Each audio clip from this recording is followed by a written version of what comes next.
دوای دوو ڕۆژ لە هێرش و پەلاماری ئاسمانی هێزەکانی قەوارەی ئیسرائیل بۆ سەرکەرتی غەزەی فەڵەستین و وەڵامدانەوەی هێزە بەرەنگاری خوازەکان دوجار هەردوو لەسەر ئاگربەست پێکهاتن.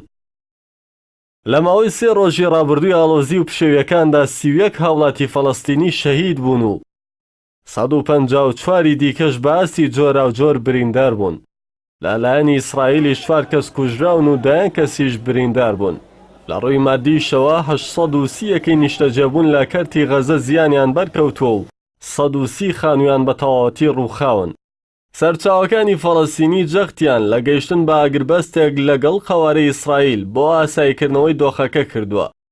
زانیاریەکان ئاماژە بۆ ئەوە دەکەن ڕێکەوتنی ئاگربەستەکە بە میانگیری قەتەر و میسر و هەوڵی نەتەوەی گرتوەکان بۆ هەردوو لایەنی بەشەڕاتووی ناچار بە ئاگربەست کردووە.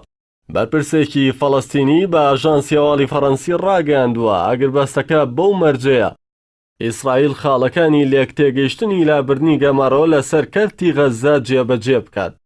ئەو بەرپرسە فەڵەستینی ئاماژەی بۆ ئەوەش کردووە یەکێک لە خاڵەکانی ئاگربەستەکە ئەوەیە ڕووبەری ڕاو لە دەریای غەزەدا لە 6 میلەوە بگەڕێتەوە بۆ حاڵی ئاسایی خۆی کا 15 میلە.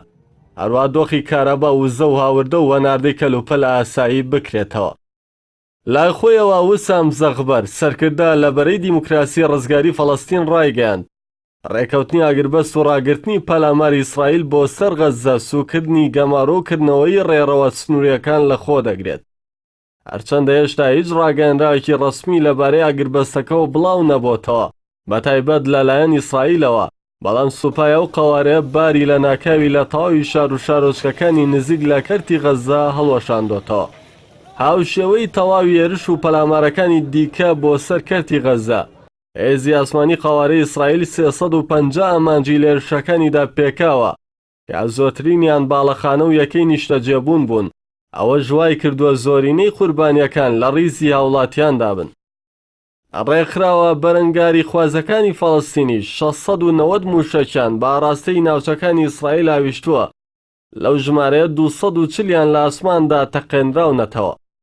نزیکەی 2 ملیۆن هاوڵاتی فەڵەستینی لە ڕووبەری 365 کیلۆمەترە لە کەرتی غەزە دەژین و ماوەی 13 ساڵە بۆی گەمارە و داخستنی ڕێڕەوە سنووریەکانەوە لەلایەن قەوارەی ئیسرائیل و میسرەوە دۆخی ئابووری ڕۆژ لە دوای ڕۆژ بەرە و خراپتر دەچێت.